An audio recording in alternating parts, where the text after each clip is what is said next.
В зале ветераны журналистики – те, кто сегодня продолжает работать на благо республики, создавая качественный контент. 20 декабря 1992 года состоялся первый выход в эфир филиала ВГТРК в Ингушетии. Именно эта дата является точкой отчета, положившей начало истории ингушского телевидения. Поздравить лично коллектив с юбилеем приехал глава республики Махмуд Али Калиматов.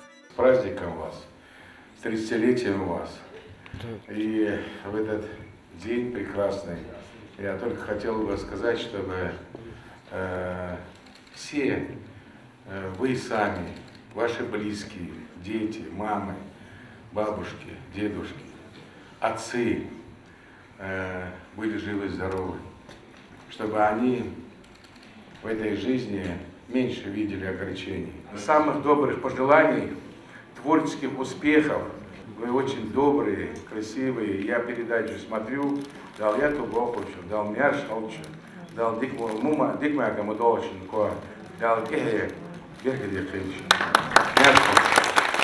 Время создания телевидения было непростым, но тем не менее была сформирована сетка вещания, и в эфир выходили новости и различные телепередачи на ингушском, так и на русском языках. У каждого есть возможность сегодня увидеть, с какой техникой работали коллеги. Глава Ингушетии Махмуд Али Калиматов, ветеран журналистики Хава Абадиева торжественно открывает музей истории ГТРК Ингушетия.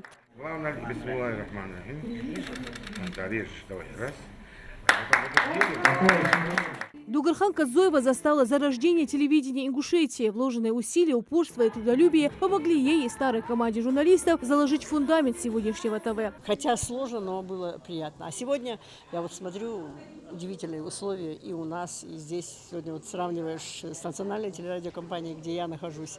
И здесь, слава богу, что мы можем работать вот в этих хороших условиях. Слава богу, что мы можем находиться сегодня вот в таком режиме работы. Я бы очень хотела сегодня поздравить всех журналистов этой республики с 30-летием телерадиокомпании. Мадина Джанхотова корреспондентом информационного отдела ГТРК работает больше 20 лет. Эта фотография сделана очень давно, лет 20 назад, даже не помню в каком году.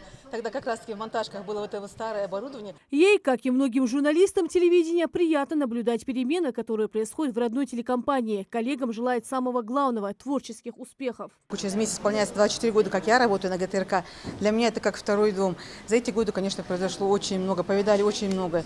Это не только какие-то события в республике, жизни республики, потому что свидетелями многих событий мы стали за эти годы. Это и преобразование, то, что произошли на нашей компании, вот, замена оборудования, новые технологии. Сейчас, конечно, работать намного легче, но от этого интереса не меньше. Мы очень любим свою работу, и в этот праздничный день я хочу пожелать своим всем коллегам больших творческих успехов, только хороших новостей, большого семейного счастья. Канал ГТРК Ингушетия выходит в эфир более 7 раз с 9 утра до 9 вечера. В определенные временные отрезки вещает сразу на 3 информационных блоках. Современные условия работы позволяют коллективу телевидения создавать интересные передачи и сюжеты. Практически телевидение создавалось на ровном месте, с нуля.